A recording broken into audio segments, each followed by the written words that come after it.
And there is definitely somewhere in here a threshold. Liberame Domine, which decodes to mean extricate me, programmer. We might dream of people and places we had never seen as vividly as if we had seen them and actually known them. Welcome back. We are living in a computer-programmed reality, and the only clue we have to it is when some variable is changed and some alteration in our reality occurs. All right. Welcome back to another episode of the Floating Universe podcast. There's an impression of transition, and then you're propelled into the next phase. Now, if you don't mind, can we get on with your question? Well, sir, I'm not sure I understand the distinction between reflexive and voluntary nerve impulses. Very good. Since our lab work today is a demonstration of just that distinction, why don't we proceed? All right.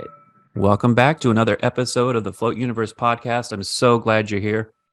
Tonight, we've got a great guest. I'm excited to hear what his story is. I've been in the float business quite a bit. He's been in it longer than me. I think we've been floating around the same time, but he's been in the actual business much longer than I have. He's apparently ran his own float center, and now, we're going to find out what's happening, but I think he's leaving it. So I've known him a little bit online through his float center, 5B Floatation, and I followed his journey a little bit as much as I could, and apparently he's been a fan, so that's awesome. But I saw he was apparently shutting down, and I wanted to talk to him about owning a float center, all the things that he's had to go through the shutdown and everything else. So welcome to the Float Universe, Parker Morris. Thanks for having me. It's pretty cool to be on this platform. I've been a big fan of all your content for a while, so it's cool to have you reach out. So, well, thank you. I feel like I haven't done enough float talk since I've moved out of the float center, and I feel like I owe it. Just the title and how much floating's done for me to keep talking about it.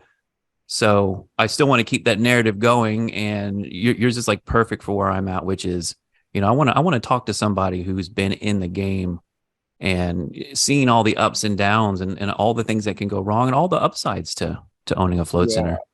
So tell us a little bit about how you got into floating initially. Like, what was your first float like? How did this journey start? Yeah, definitely. So I kind of got into floating pretty early on. I think I had a similar introduction as a lot of people, where I'd heard about it on the Joe Rogan podcast and heard people talk about it for health benefits and stuff like that. But it was also I was kind of interested in it for the psychedelic aspect, because that's what drew me to listen to Joe Rogan when I was 17, 18 years old.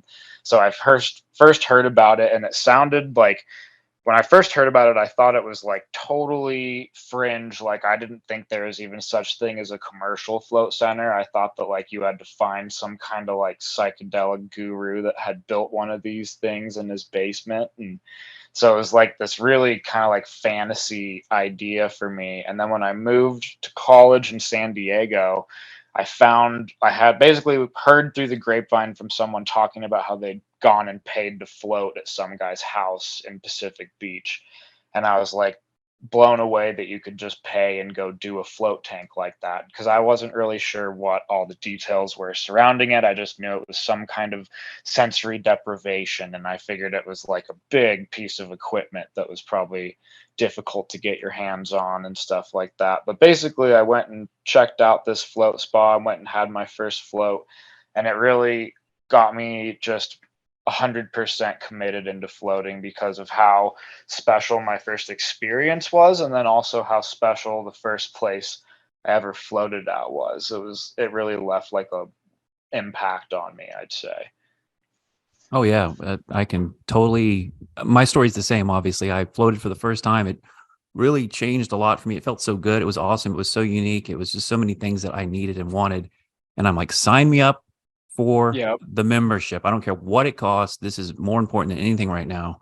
And I could see the potential in just not only the healing, but potentially, navigating, psychedelic highways on other frequencies potentially, or out of body experiences, or if you're familiar with the John Lilly literature, stuff like that, so Yeah, I'm exactly. for those same reasons, and Joe Rogan too, and Hamilton Morris. Now you're not related to Hamilton Morris, are you?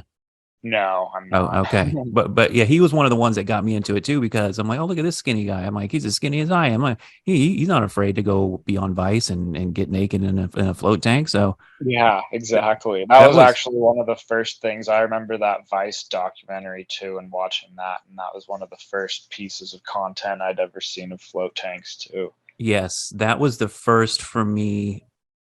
You hear Joe talk about it on the podcast if you listen to that, and for the people that would float at the float center I would float at, that would be the majority of them too at the time. Now, what year did you float for the first time? So I think it was around 2013.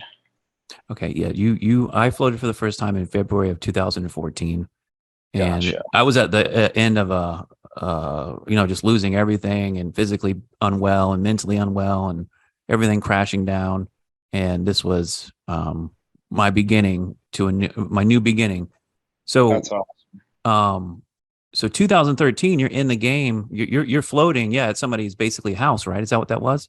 Yeah, so that's what was really special about it. It was this guy named Elliot Fox, and I've actually like had a few people in the float world kind of reach out to me and say like, I know who Elliot Fox is, and I floated with him once before, but he was this like really special guy. He was like an older guy. I feel like he was in his like late 60s, maybe early 70s, and he was all white hair and just like the calmest demeanor and like a total guru. And he had like kind of this really funny little guest room in his apartment that the float tank was in, and everything was like very unprofessional, but it was still like cozy and homey.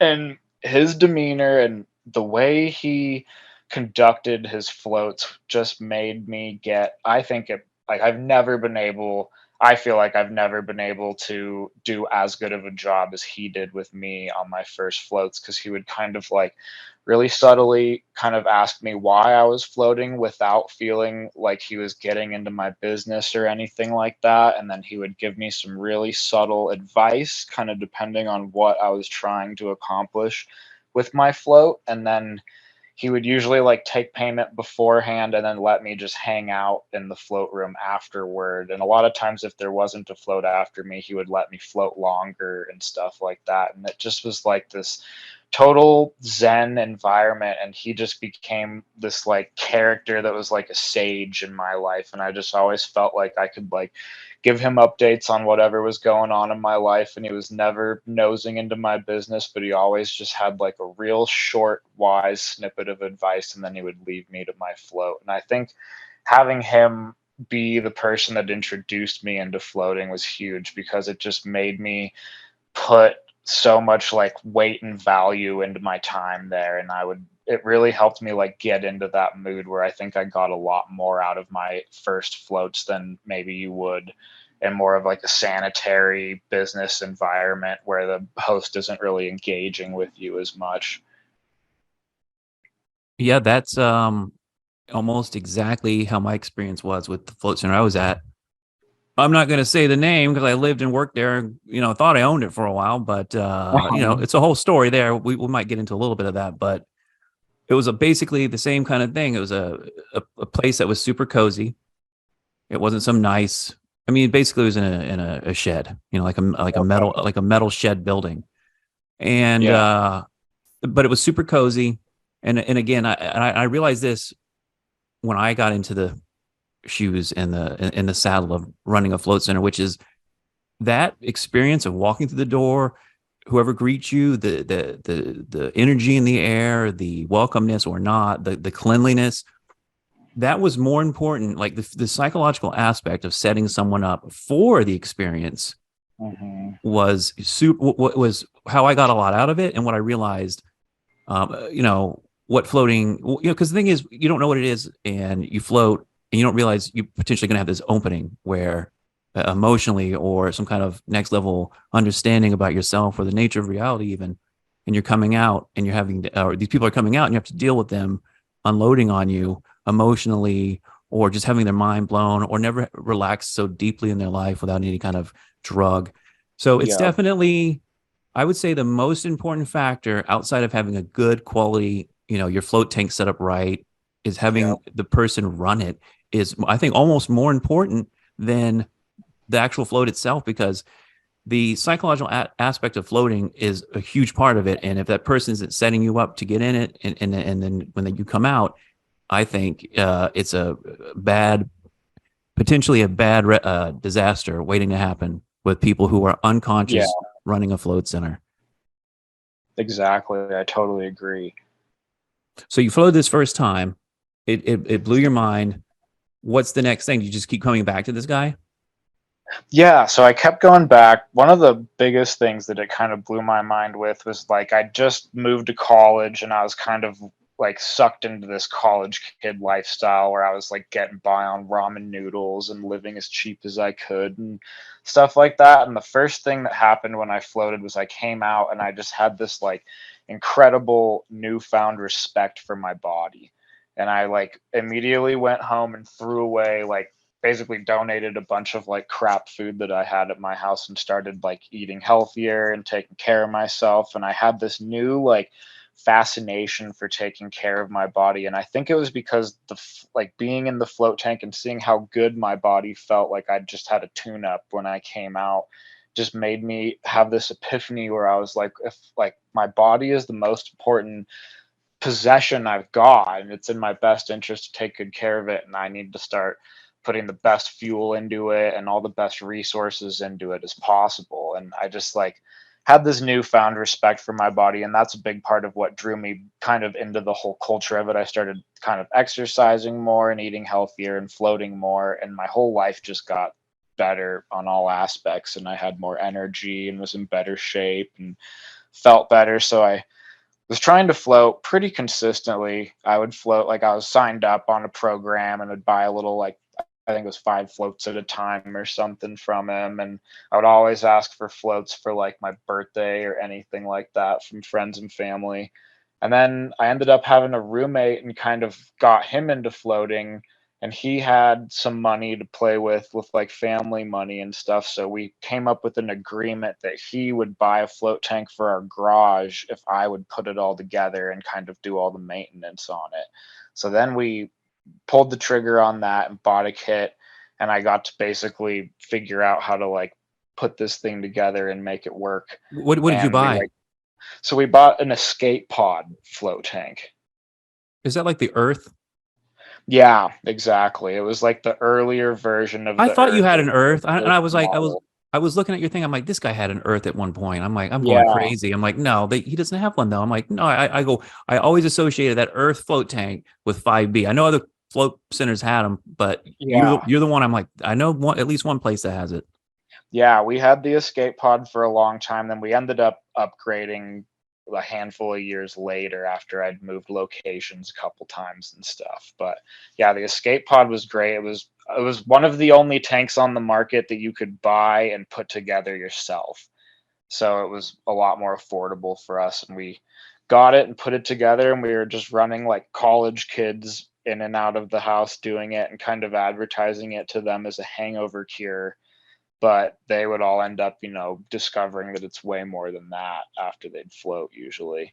And it was fun. We had a little backyard shower. So you would like, we turned our garage into this little Zen den, put like carpet down on the concrete and like some cheap Home Depot carpet. And then, yeah, just turned it into this little dark Zen den. And then you'd step out of the garage to like a backyard shower. And it was a pretty fun little setup. That sounds amazing. That's another thing. Like, I think most people get into the industry because they want to own a float tank, but they can't, or they don't want to put it in their house for obvious reasons. And for people that don't know, by the way, I don't know about your experience with floating, but it's nothing but salt and humidity and Oh, water yeah. and slipperiness all the time, everywhere. It's the mess.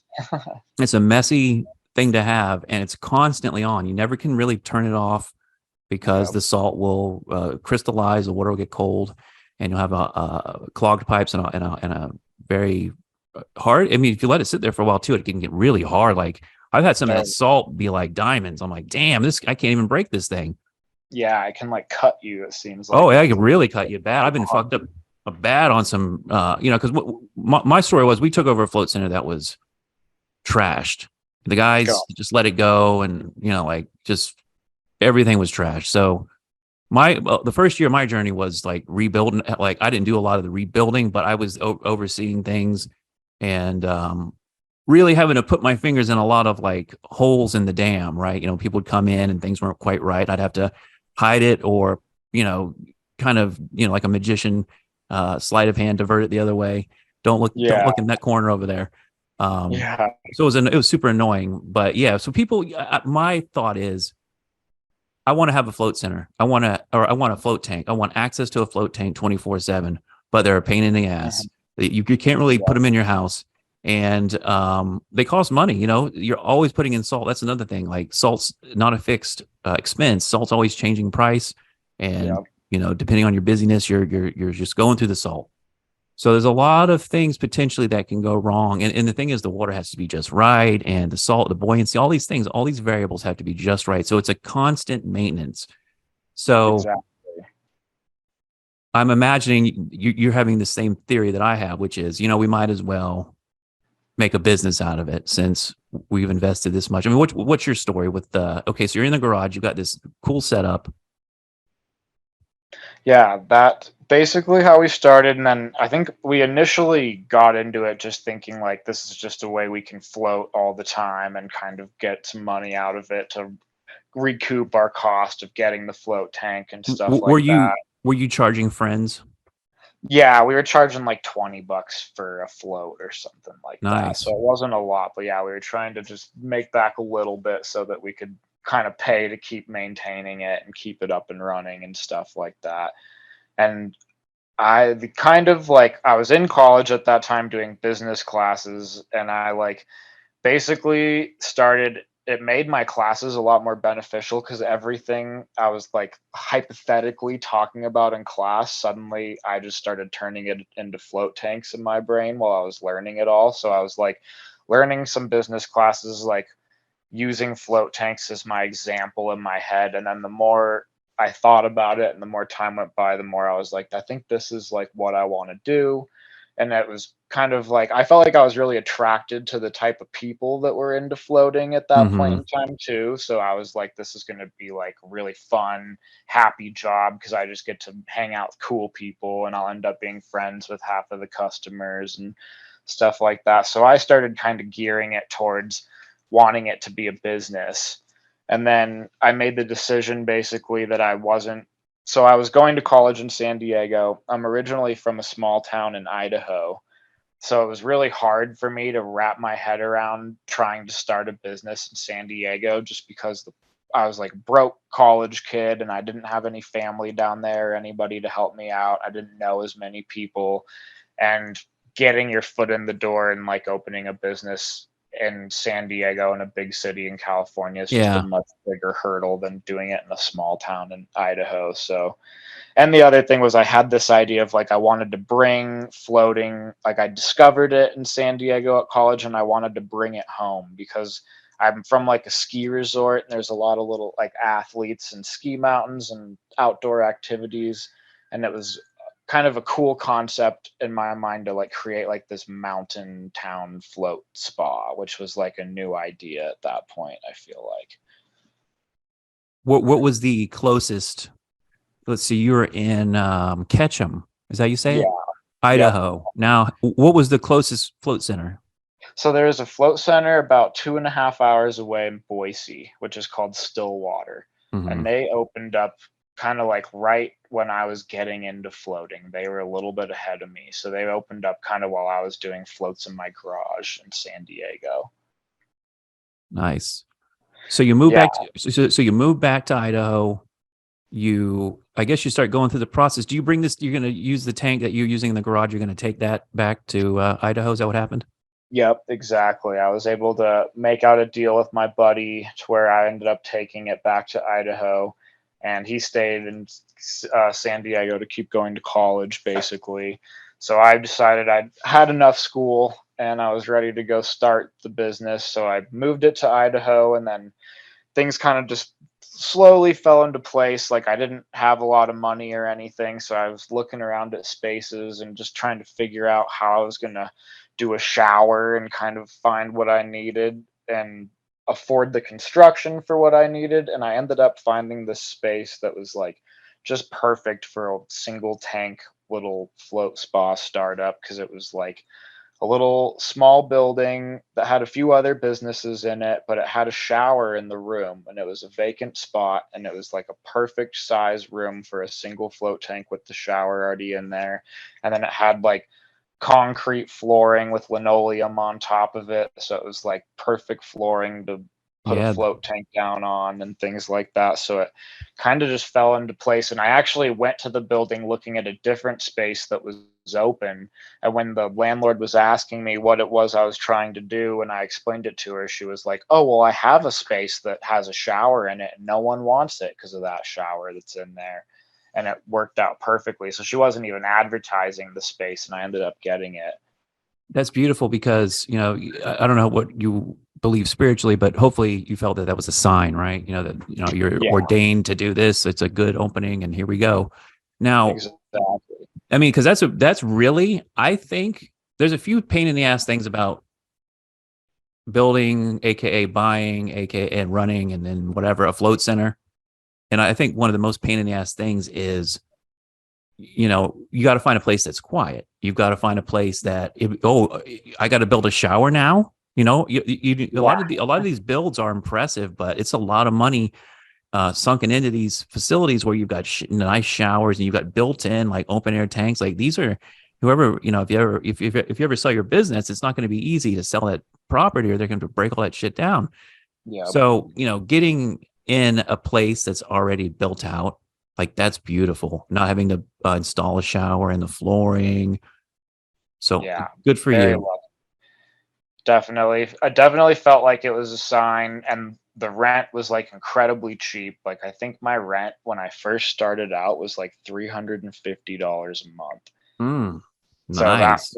all those combinations of things, because I had like maybe a couple $1,000 in my savings to try and start this business basically. So I was just trying to get it going as cheap as possible and get it started. And it all just worked out because I was trying to weigh the options where it's like, I don't want to create bad floats, but I also know there's a way to create good floats on a budget. And I was trying to just weigh my options, and luckily it worked out just perfectly. And we were able to basically start up some floats and get people in there. And yeah, it was just a long journey. There are so many different phases of it looking back on it. But yeah, we got it going, started advertising it. I did like your first float is free for my first like month or two to kind of just get people in the door, because Yeah, give a free it's sample. yeah, it's always a weird thing your first day of opening a new business when you're just sitting there and you don't really know where to even start. So I just started giving free floats out to people, and that became like kind of the buzz around town. Is like, you can go to this new float spa, whatever it is, they give you a free try. So I got a lot of people kind of into it and interested with that free try. And then I had a lot of fun kind of reaching out. Like I grew up playing hockey, so I reached out to the hockey team and tried to get some hockey players in there, and was able to get some local players, and like reaching out to local snowboarders or skiers in our community and getting them to come try it out. And it was pretty fun getting, doing the advertising side of it, but making it fun and interacting with the community. That's why I always love being in the float world. I like floating. It's awesome. It's fun. It's beneficial. It's like cool looking. It's exotic. It's, potential psychedelic and God and Mhm. spiritual. There's so many pluses to doing it. But one thing I do know, I mean, it's a hard sell. I mean, It one really guy is. told me, he's like, bro, meditation is free. I go, I know, but you're laying in 1,000 pounds of Epsom salt. That's Yeah. a hard sell. So before we get going with the rest of the story, did you have any issues with the initial setup? Because I know a lot of these, another one of the pain in the ass things is the board of whatever, the health board or whoever regulates the pools or the gyms, or in Florida, I'll use Florida as an example. The float tank Mhm. industry is regulated. It's thrown in there with the pools, right? The Yeah. swimming pools. And that's annoying because it's nothing like a swimming pool. And you have to meet all these regulations and standards that are for swimming pools with chlorine, and they're giant. They're giant Yeah. pools, you know? So it's not, so they're still working on it in Florida. And I know a lot of places, a lot of states, cities, they'll either sign off on it, no problem, and they don't care, or it's that they fight you on it and they want to make sure because they don't know what they're dealing with. You know, they've never Yeah, experienced. exactly. So what was your That's process another, like? yeah, that's a category I really lucked out on that I think was part of the side effects of coming to a small town in Idaho is there was just nothing. I think I called the health department and told them what I was doing. And I remember they were basically like, so it's not a swimming pool or a hot tub? And I was like, nope, it's not. It's different. And they were like, well, then you're self-regulated. And I think that was pretty much the end of it. I'm moving to Idaho, man. I almost wish, honestly, I almost wish you didn't. Well, we'll get to that because I don't want to spoil the end of the story just yet. But I've always kind of wanted to do what you're kind of doing now because I kind of looked into your life with the homesteading. It looks like, and you got another company. By the way, what does the 5B stand for? So it's kind of like an Idaho thing because we have a system here where all of our counties are categorized on your license plate by a little code. So 5B represents the county in Idaho that I live in. So when you're driving around Idaho, you can look at people's license plates and kind of know like what part of Idaho they're from. So it's kind of like a local way to represent yourself. So I've named all my businesses leading with 5B, and it's kind of like represents our Blaine County area that we're in. Okay. So I was trying to figure that out. I'm like, well, I guess I'll just have to ask because you really didn't. I guess it's an inside joke for, like you said, the locals. Yeah, if I've had that question. Anyone who's not from Idaho, basically, it makes sense you wouldn't know I've always wondered what that that means. since I came across, and I also noticed you have another company. It's called 5B Foods, Yep. which was Yeah, we have a little juice bar. or organic, delicious, homemade goods. Yep, exactly. So you're living the life I want to get to. I'm still working through my stuff, but you got the float center. You're doing the stuff there. So let's get back to the floating.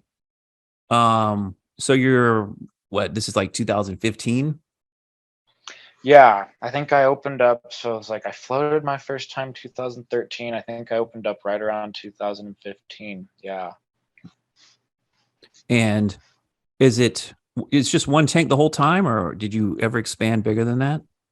So I had that escape pod tank in that space for about 2 years, and just I'm sure you've probably run into this, and anyone that's done floats is like one of the hardest selling points I've found with the float tank, especially if you have like an escape pod or a samadhi style tank, is getting people into the tank without a fear of claustrophobia. And that seemed to be the biggest thing that I was running into is people were just a little nervous about the fact that the tank looked like a coffin or whatever. And so I ended up designing my own tank, and I floated in a bunch of different tanks because whenever I would travel or go on a vacation or anything, I'd always try to get a float in somewhere different and try out different tanks. And I came up with an idea of developing kind of more of an open style tank and kind of took some different aspects of different tanks that I liked. And so I ended up selling my escape pod tank to another float center in Oregon that was starting up. And I used the money and some money that I had saved up and was able to build a new tank that was big enough for 2 people to float in at once. So it was somewhat of an open tank because it had a high ceiling. It was like 8 feet tall, 8 feet long, and then it was like 6 feet wide, and it had a glass sliding shower door to enter in and out. So that kind of aids with the claustrophobic aspect. And it also allowed people to float with their partner if they were nervous for their first float, which I personally think takes away from the float a little bit. It But does. I've done it before. It does. I agree. yeah, I figured if it's so, what I would tell people is like, if you're nervous, I'd recommend maybe going in there with your partner, but then after you've done it once with your partner, try it by yourself, and then you'll see how much better it gets. But it's a good way to kind of get someone's foot in the door. And then I switched my room to like a really, it's like high tech for me, kind of like motion censored light system so that we could have the sliding glass door and they can kind of see out of the tank while they're getting situated in the tank. And then after they're still in the tank for a few minutes, the motion sensor will turn all the lights in the whole room off. And then if they want them on at any point, they just need to stand up from the water in the tank and the lights can turn back on. And I found that after I put that float tank in, I had like a much wider clientele that was willing to come and float. It seemed like I probably had 1 out of every 10 floats. The person would either be like very nervous about their float and kind of end up getting out early, or they would kind of just bail out of it entirely from looking at the tank every once in a while. So getting the bigger, more open style tanks seemed to help it, to where we were able to get more people in. And then I felt like if I could convince them to do the float tank alone and without a partner, I thought that you still got the same quality float in that tank as you did in a smaller tank. I used to tell people, because we had a Genesis, like US float tank, Genesis style tank, like the pod with the light, really sleek, and then we had it's a Oasis, which is a Samadhi style tank. It kind of looks similar to the one one of the ones you had. And that was the box, that was the coffin. I called that one the coffin. Now, how I would convince people I would just manipulate them mentally. I'm like, look, I said, I'm a hardcore floater. 9 times out of 10, I'm floating in this one. I go, this one floats deeper, better. And it actually did. I wasn't lying. It's true. But it was hard as hell to get in and out of. And so that was the thing. Like, people who had mobility issues, or of course that red or blue hair, if you had red or blue hair, it was almost a definitive no from me. I don't know what kind of liner you had, but the last day at the float center before I got out of there, some woman came in and blue lined the tank with her hair. Oh gosh, that's never fun. Did you have a liner in your tank? How'd that work? Yeah, so the big one that I ended up building, I did a liner up like 14 inches kind of for like the base of it, and then I did like some plastic paneling on the walls from 14 inches up to the top. So yeah, and my liner was like baby blue, so I had to be careful if people had reds especially, but even blues, like any hair color can show up on that. So yeah, it's people like, I wish I could just have a private, like if I'm ever going to do floating again, I'd like to have like almost a private club where it's like hardcore people. I'm not trying to float grandma today. I'm not trying to convince somebody who is really not wanting to be here to get in the tank. I want people who want to be there. And for the most part, because when I got in my groove, I was having people from, Instagram or local, like you, I'd reach out to influencers, or, in my case, attractive women. That's what I like. But, like sports people, I didn't know any sports people. I just knew influencers and attractive women and stuff like that. I'm like, come on in. Yeah. I wanted to get that pretty picture of them in front of the float tank so that other friends could see it. I just wanted to keep growing it that way. Another thing I did was if somebody had a bad float, I never charged them. Why? Because, once you're set up, it doesn't cost much to float somebody. And I'd much rather give them the float for free than get a bad review, because people would leave bad reviews just because floating wasn't what they wanted it to be. I could hit all the points, get it just right, the water, everything. But, this wasn't what I thought it was going to be. So I'm going to give you 1 star out of 5. So I'd rather give that person the float for free.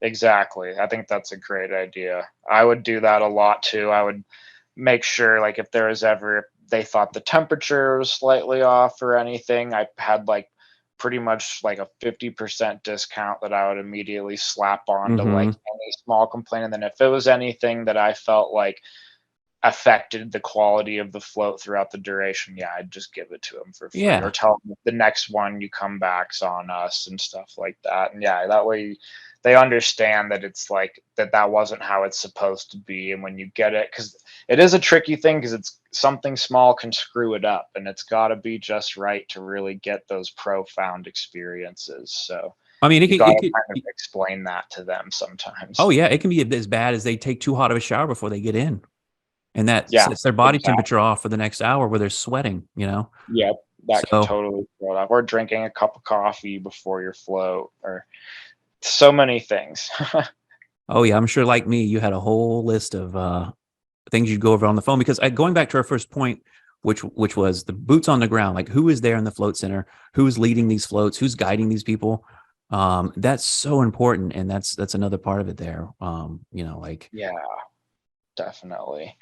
Yeah, so I had a great time, and it was like at that point in time, like 2015, that was like I feel like Joe Rogan's podcast was really becoming mainstream, and like floating was just like there were new memes with Joe Rogan and new stuff that he was saying about floating every other week, and it just seemed like it was like I look back at that as kind of like my glory days of running my business because there's so much content floating around and coming out, and there's so much interest in floating at that point in time that it just everything felt really electric in the industry. It was kind of a fun time for it sure. I feel was. like that was 2015 through like I don't know 2018 ish. That's about right. Yeah, I would agree. That was my um, peak of like the novelty of it. Like, wow, what is this? I've never heard of this before. And I had heard of it before, even into Yeah, my teens. Like I was just into weird stuff. I'm like, I want to do that one day. But this is when there was only like 3 float centers in the whole country. And exactly. you were doing it, yeah, in somebody's garage or something because that's just the way it was, But Joe Rogan, 100%, as much as I have issues with him sometimes, is a huge influence and a huge reason why I'd say at least 50% of people built float centers because it was a huge explosion in Oh like 10 years. And now it's kind of like tapered off. And we'll talk about this, but the pandemic too, man, I saw a lot of casualties there. yeah, big time. I think the pandemic had its own effects on wiping businesses out, but then it also had its effects on like the social shift that I think has kind of hijacked the movement that was floating and organic food and kind of a lot of that lifestyle stuff, which is like I guess we can get right into that. It's kind of like where it goes. So it's like I had my float spa, I got it moved to Idaho. I went through these, 3 or 4 years of glory days of just lots of floats and lots of content and lots of kind But of let me ask you this electricity though. about it. I hate to keep interrupting, but all these things keep coming up. I want to ask, No but worries. um, so you're running a successful float business for 3 or 4 years now, at this point with one tank. Yeah. Because see, that's a huge point for me, right? I've watched these things, I've studied it, I've tried to, I'm sure you're on the Float Collective. I saw that, so Mhm. I mean, I would think I learned my lesson with what we were doing, and we had a lot of the money side upside down because the business that we bought was run poorly. But Yeah. even with 2 tanks, it was hard to make a good amount of like profit to be like, is this really worth it? And again, like we had a whole bunch of other issues of like taking over business that was basically, in the gutter. Then we ran right into the pandemic, and then all the chaos that ensued from masks and vaccines and shit like that. But Yeah. um, uh, wow, just who wants to get in the water, right? They've never done it before. They're already claustrophobic and stuff. Who wants to get in the water thinking that somebody's, body fluids are going to get them killed with coronavirus, right? So Yeah. Exactly. that was brutal. How did you? So yeah, so that was what was important to me was the fact that wow, this guy kicked ass for 7, 8 years with one tank. Where a lot of the people I've talked to online, it's like you got to have at least 3 tanks because here's what would happen to Yeah. me because I would always get groups of 3 or 4, sometimes like a whole 10 people would want to come. I'm like, we can't do that. We can't accommodate that. Yeah. So we were losing business because we only had 2 tanks. So how did you survive? How did you thrive? Did you thrive? I don't know. I mean, how did you make it with one tank for that long? So the probably my biggest advantage was my super low overhead. Like I was saying, it's like my rent was only $350 a month when I'd first started. I think it ended up moving up towards like 500 at the end. It's still But good. yeah, still very cheap. But and then I had like I think my utilities were fully wrapped into that, and then I just had really really low costs to where I was able to keep my one tank pretty full. And then a lot of it too is I just kind of made it my lifestyle because I was a bachelor at the time. I was living with just like a couple guy roommates, and I was just so excited because I'd been working in restaurants and construction my whole life and working these like insane 50-hour weeks since I dropped out of high school. And I'd just the idea that I could make really like decent money, like comparatively to working at a restaurant, doing a float was still great money. And Hmm. so the fact that I could make what in my mind was super great money, I was just willing to work all hours. So I think part of my success was just my sole dedication to it, because I'd have my appointments open from like 8 a.m. to midnight. Dude, And then, dude, I got to stop you there because that's another super important point, which I'm actually pissed about in my current situation. Okay, so uh-huh. I was doing the same thing. I was living there for 2 years, living there. I don't know how much you live there, but Yeah. I literally lived there. And so I would say, hey, 5 a.m. to 10 p.m., or as long as I could go, sometimes I'm like, Yeah. I'm over it today. We're shutting down. But that was the thing, the ability to accommodate anybody at any time, where these float centers that are here in local in Florida, it's like 10 a.m. Till 5 p.m. Like, dude, what am I supposed to Yeah. do? That's hard. Yeah, It's just like exactly. for the old people that are retired and shit. I'm like, well, the working man can't even get in. Yep. So I get that I live basically the same lifestyle, which is just total dedication, living that life. I loved it. I love hanging out with the people. I love offering somebody the opportunity to shift their awareness or vibrate higher or just feel good, for an Yeah, hour, experience something new. absolutely. It was awesome to be able to be that person, because there's very few things in the world that are actually novel, right? It's that you haven't tried or done or even heard about. And to this day, I'm still surprised. I'll talk about floating and people are like, what the hell are you talking about? They've never heard of Yeah, it. So, exactly. that still exists. Definitely.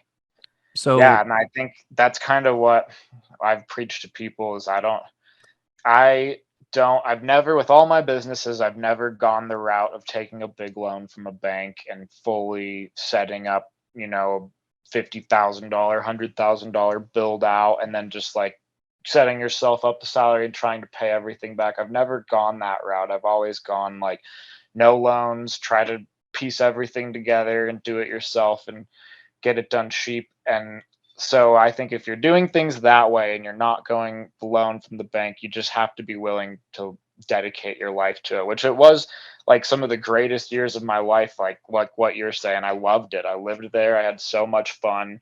And I had so much freedom and the flexibility in my schedule where I would just wake up every morning and look at my appointments and plan my day accordingly.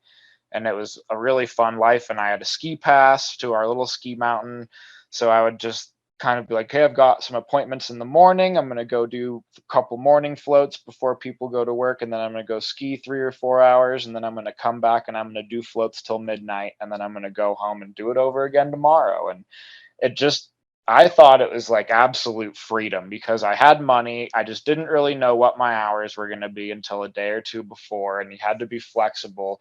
But to me, the flexibility was an absolute worthy trade off for just getting to work for yourself and have that experience. And it's like, I think I was charging $60 for a float. So, I had some bills to pay, but really it was pretty good money if I could get 5 or 6 or 7 floats done in a day at $60 a float. It was pretty decent income for me at that point in well, time. that's what I was going to ask. I'm like, another thing is, and I notice every float center has been doing this since the pandemic, is running tons of promotions. I mean, obviously the tanks are empty, in a lot of places, but I think the problem is when you start discounting like that. See, the problem with the unlimited membership was the theory is, you sell it to somebody, it's like a gym membership. They never come in, right? You're getting $200 a month from this person, and they don't even use the facility. But Yeah. then you get that one person that comes in every day. And I had about Yep. 2 or 3 people that would take up, I guaranteed to take up that spot. And so it's this, we got to figure out like, okay, should I just get that $60 or should I get them for $250 and they can float every day and I may never see them again, or I may see them every day, unfortunately, but not unfortunately because I want them to float. Yeah. But it's like, but then though, when that membership guy is in there and the 60 or the $90 float wants to come by, the tourist that ain't going to sign up for the membership, then I got this guy in the tank. So that was like, for like the 2 tank setup, that was the frustration, which was I'm like, I can't serve as many people that want to be served at the price I want to serve them at. Yeah. And so I see this with a lot of float centers, especially post pandemic, where they're trying new modalities. Let me ask you this: do you have any other modalities that you offer, like a salt cave or a yoga room or anything like that? So I added a red light device at one point, and it was decently popular, but it wasn't like a big money. It wasn't bringing in a lot of money or anything like that. But it was fun. It's kind of more because I was interested in it. Hmm. Yeah, I've sat in those red light saunas and I've tried to play with the color therapy. I've never noticed any difference where I'd want to pay for it. Yeah, exactly. I did a red light therapy. I injured my knee really bad a handful of years ago, and the red light therapy was helping with like the swelling and inflammation. But then once I overcame my knee injury, like I don't use it very frequently anymore. So it's one of those things that it's like you kind of have to be, I feel like you have to be in a decent amount of Yeah, pain to notice any gotcha. That's what it's difference. for. I didn't even know it was for. I thought, oh, I'm just going to feel good. No, it's for pain. And Yeah, at least for me, it helped quite a bit. It felt like like it would replace riding the spin bike for me for like loosening my knee up because it, I guess, helps circulate blood and stuff like that. But then once my knee healed up, I would do it and be like, okay, now I don't really feel a huge difference. So I think, yeah, it's kind of subtle, but it's doing something, but it's harder to sell that to people. That's something I'd break out if someone shows up for a float and they have like a real injury, then I'm like, hey, let's throw this in for you because I think you'll like it. yeah, definitely. Because that's, they try to supplement with selling supplements or, yeah, like an infrared or cryotherapy. Another loser, I think. I love cryotherapy personally, but it's a Yeah, loser. It's a loser to run. I've heard on the operator end. that's what The I would imagine. it's expensive. Sometimes you can't even get the liquid nitrogen. You know what I mean? Like I've come in for a session and it's like, oh, we ain't got none today. I'm like, oh, okay, well, Yeah. sucks to be And me. there's a lot of like legal stipulation and stuff just around storing and handling that stuff. It's very risky. There's those horror stories of workers that pass out at Oh yeah, oh yeah. They get in vaults there by and themselves and they, stuff. yeah. Yeah, that's what scares the crap out of me because I'm like, man, I've overflowed the float tank before myself when I'm filling it up and adding salt water in it by not paying attention. It's like I'd end up doing something dumb if I had liquid nitrogen on hand, probably. Yeah, that was the thing I was always trying to do at the float center was idiot proof everything and make everything as safe and almost child proof in a way. Yeah, I was so thankful in 2 years working at the place I did that didn't have the best setup for safety and like the floor and stuff that I had nobody fall. I yeah. was, I don't know about you. I don't know if you had anything like bad happen over the 8 years you were running that, but I mean, the possibilities are endless of things that can go wrong.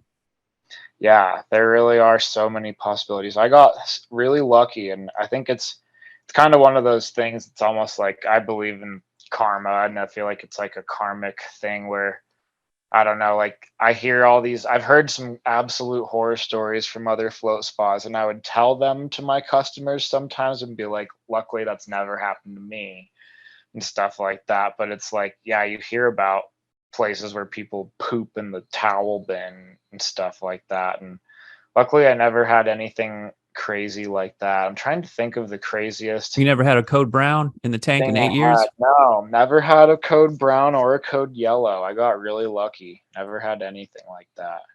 I think I caught a guy jacking it, and I mean, I know I caught him. Not like I saw him, but I figured out what he was doing. And then what was happening was, and people that are listening and thinking about floating, it's okay to float. Okay, number one, the Epsom salt. You don't need any other thing in there. The Epsom salt kills everything. You can lay Yeah, in the jizz. Okay, you're laying in somebody else's jizz. It's gross, but it's not going to hurt you because the salt just kills everything. And that's why I hate it exactly. with the health department. I'm like, bro, don't you understand? Like, I don't need any of this extra stuff. The salt does all the work for me. All It's a right. sanitized solution. Exactly. So I caught this guy because he was taking a real long time and I heard splashing sounds and moaning.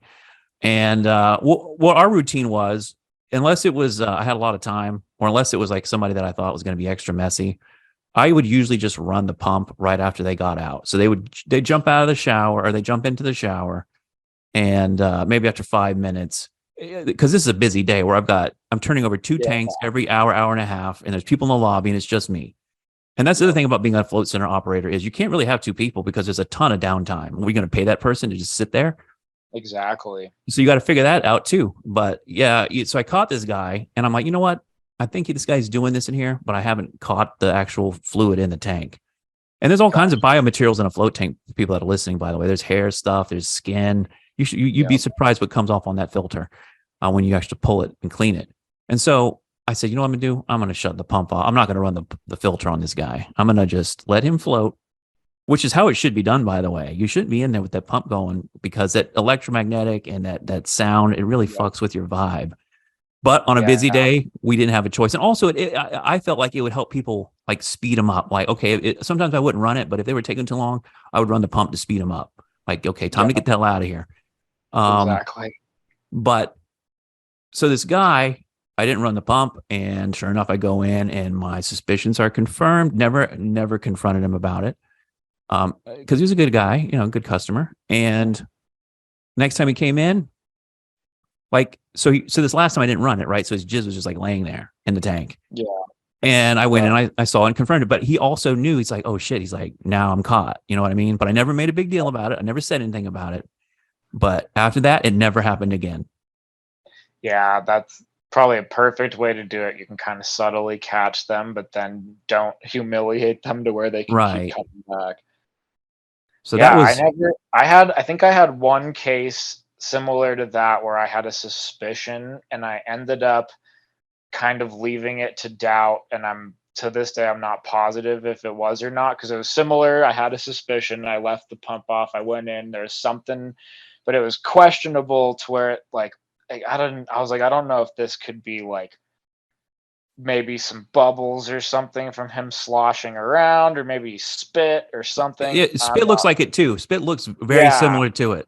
It was just questionable enough that I was like, I'm not going to say anything, and I dealt with it. But then same thing, I was like, I'm going to keep a close eye on the tank, and I'm never running the pump when this guy floats. And then every time he came after that, I never suspected it again, so I didn't end up confronting him. I kind of took a similar route, but I wasn't fully convinced. But to this day, I'm not sure.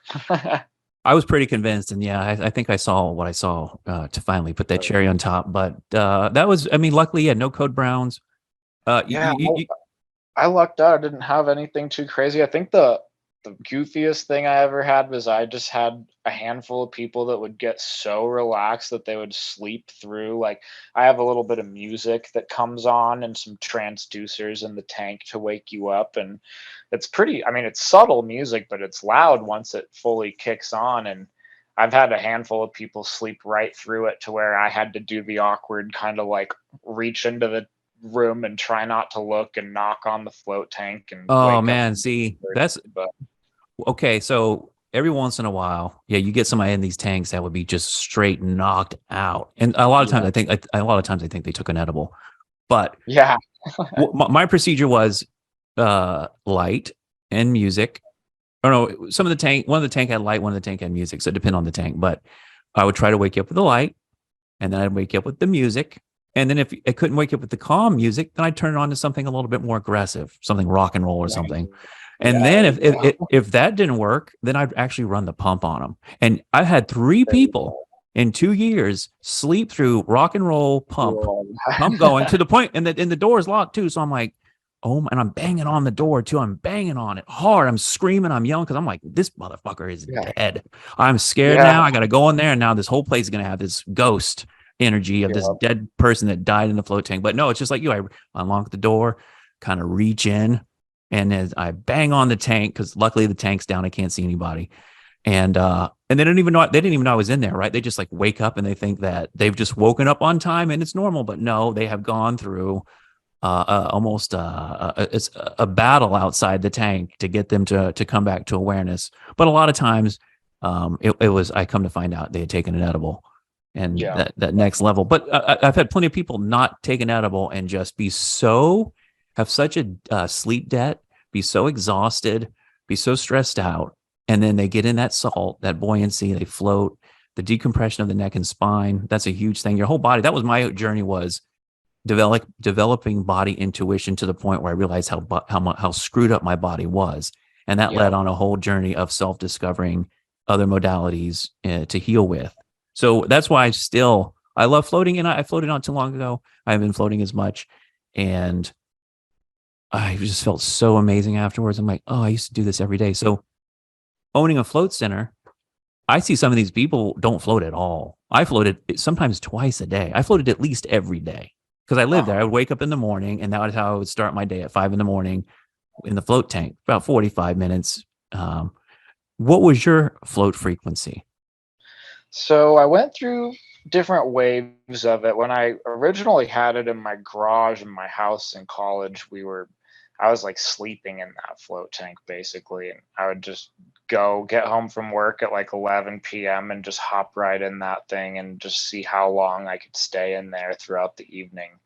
And I spent tons of time doing like 4 to 6 hour floats, like almost every night. And then once I had it in my space, I would do kind of the routine you're talking about. When I was moved to Idaho and it was in a commercial space, I wasn't living there, but I was there every morning, and I would start my day off usually with like a 45-minute float on each morning. And that became my routine for a while. And I would have periods where it would kind of shake out to, like, if I was really busy, like typically it'd be like around the holidays, my floats would get really busy, and our town's a big Christmas destination for skiing and stuff, so I'd make a lot of my money during the Christmas holiday. So during those times I would kind of lose my interest, and I would float a lot less and cut back to like once a week or once every 2 weeks, because there's just so much chaos and I was spending such long hours at the space that it was becoming hard for me to relax while I was there.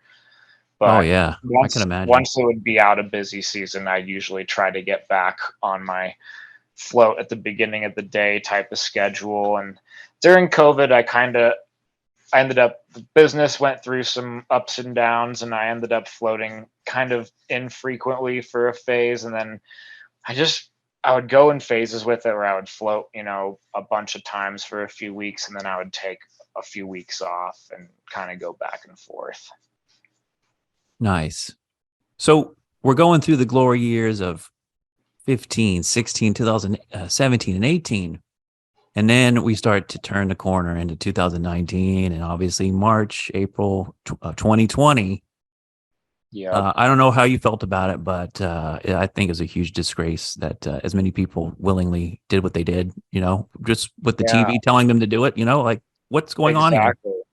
So That was did you fight it? So give me your breakdown. So we're getting into 2020. Things are looking great, right? You're probably doing pretty good. And, Yeah. maybe you foresee this going on indefinitely. I don't know, but I was just turning a corner where we had fixed a lot of the things that were wrong about what we bought initially. And then we were starting to really get going. And then, we're going to shut down. Luckily, Florida wasn't as bad as some other places. Thank God you weren't in California. And Yeah. Idaho seems to be pretty friendly. I mean, I don't know for sure, but I mean, I know Owen Benjamin lives there, and he's pretty into societies that are, almost anti-government in a way. Yep, Um, exactly. so tell me about your pandemic story. Yeah, so I kind of had a similar story to a lot of people, I think, that ended up going my direction, where initially I took it very serious and was very concerned, and we shut down the businesses and we're staying home and very worried about everything. And then it was kind of like, I've always been interested obviously in different content, which is what has driven me to like your content. And I've always thought outside of the box and kind of not trusted the narrative and the government and things like that. And as soon as I started hearing like the first snippets with all the like discrepancies with numbers and deaths and hospitals being paid for reporting deaths as COVID, as soon as I caught like the first bit of that, I basically like immediately had this big gut feeling that I'd been duped, and was like, oh, like you're falling for this shit, dude. Like, you know better than this. And then I just went down that wormhole of like, all right, let's really look into like what real information is coming out about this thing. And pretty quickly was convinced that we're going through a psyop and that it was ridiculous.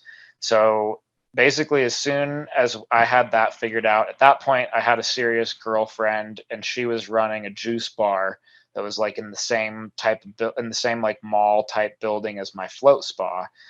And so we shut both businesses down originally, but we had decided, like, you know what, we think this is BS. Let's reopen them and let's go back to work. Some people are doing it, and we're going to be some of the people that are doing it. So we basically like got our staffing back somewhat and then got going. But the staff that we returned, it's like we immediately had this split where like I know like half of my staff was actually told by their parents like not to come back and work, and they thought like their parents were saying that we were very irresponsible for like wanting to reopen our business. And I think it was after the 2 weeks, because we did stay home for the 2 weeks, and then it Yeah. was like when the 2 weeks had passed, we were like, okay, we're going back. And other people were trying to shame us for doing that, so we only were able to retain like half of our staff that we had. And I had a handful of those staff from our smoothie bar. They were cross trained on my floats, and that's how I was still being involved in two different businesses because I was helping out at my girlfriend's business when she started it.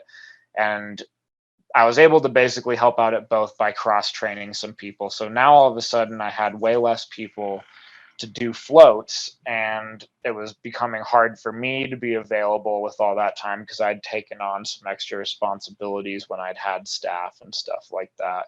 Mm-hmm. And immediately I just noticed a huge decrease in interest in float people. And I think one of the big divides that like it kind of shocked me, but it also doesn't shock me looking back. But it's that whole concept that it's like I mentioned earlier, when I was doing floats in those glory days, I was really realizing that those were the type of people I really enjoyed. And they were kind of usually like psychedelic weirdos, kind of like you and me, I feel like. And it was kind of fun to hang out those people. And then with COVID, it was just this interesting shift where all of a sudden, all of like these people who are my float customers, who I always viewed as like these hippy dippy kind of free spirited people, were like being very judgmental about mask wearing and about Mm-hmm. vaccination and all these things, and like reporting the propaganda of Pfizer and these giant pharmaceutical companies. And I'd always kind of been in the middle where like I've subscribed to like float tanks and meditation and kind of these hippie ideas, but I've also been kind of like I've had conservative slash libertarian leanings and senses of just like freedom and like gun ownership Mm-hmm. and things like that. And I've always kind of sat in the middle, but it was really interesting for me as the business owner to watch like the people who I used to click really well with kind of shift on me. And then because I took the stance I took where we decided to reopen, we decided not to enforce masks, and I wasn't enforcing mask wearing on my staff or our customers. And I put up all the signs about like we don't discriminate against vaccinated or unvaccinated. We had those on our doors and things like that. And just seeing these people who had been so great to me, and I'd had nothing but good relationships with them for like the 5 years I'd had my business at that point, and watching them all just turn so nasty over that really lost, I think it like killed a lot of my spark for the float industry and like the electricity that was there for the 2015 through 2018 period. Because I always had this concept that it's like a lot of these people are way more hippy dippy than I am, or they're different than I am, but we all can get along on this same common ground of floating and having an interest in these things. And I don't know, COVID shifted that population of people, I feel like, or at least enough people to where the clientele for floating shifted hard. And then I think in our town, especially, it's kind of like a very liberal ski resort type of town. Like most Mm-hmm. of our communities, Californian second homes and stuff like that.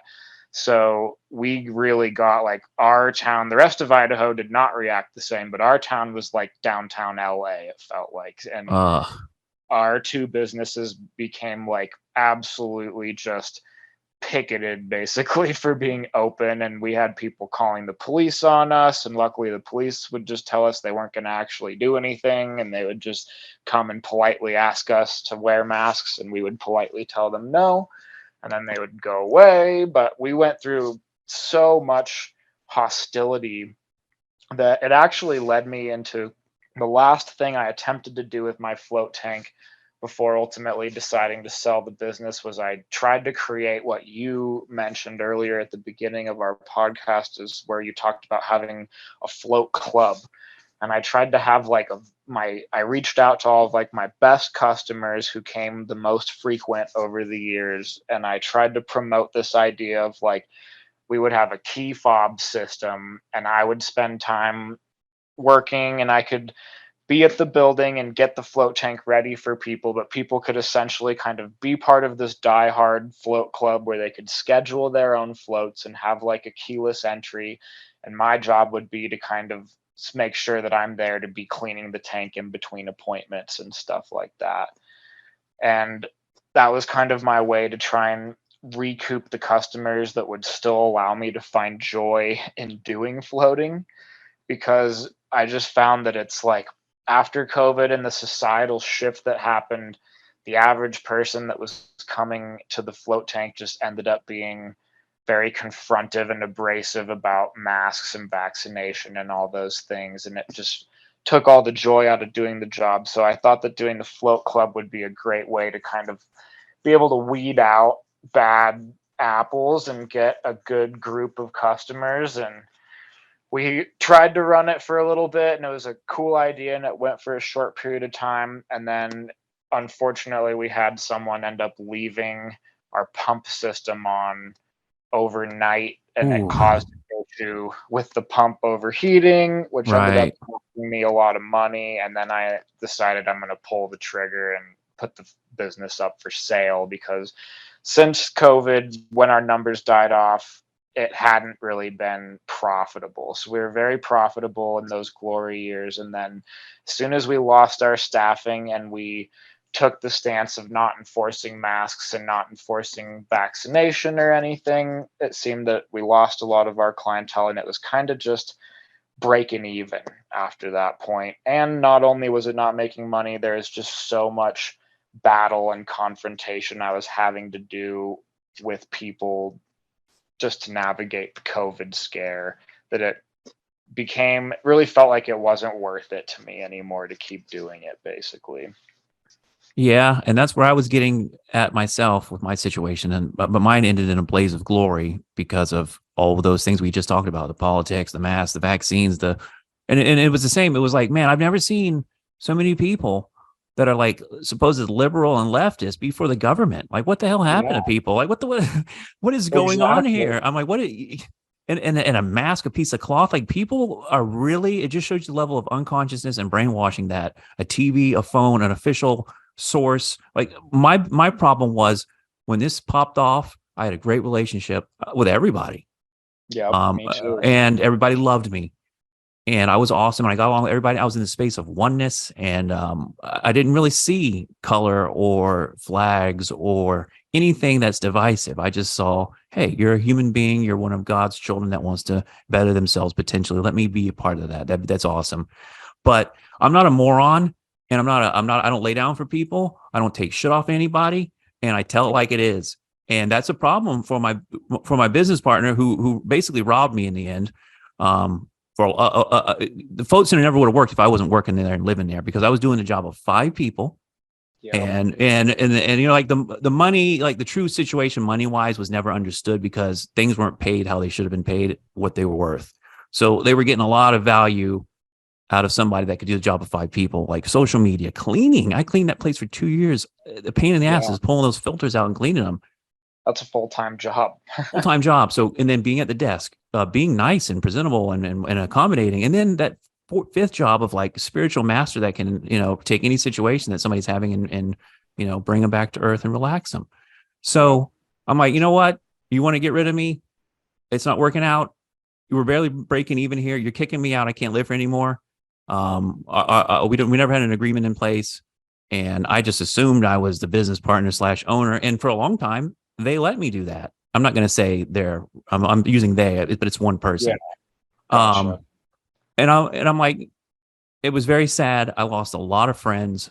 And another thing I learned was people don't care, man. And I'm trying not to be pessimistic, but one thing I learned, when I got out of that place where I changed hundreds of people's lives over 2 years, like had points where they're crying and they're confiding in me and I've been a part of their lives, and then no friends, nobody keeps up with me after I'm gone. Nobody cares. Maybe Yep. 2 or 3, but I already knew those were my friends. But I lost a lot of people because of my outspoken stance on the politics, the masks, the vaccines.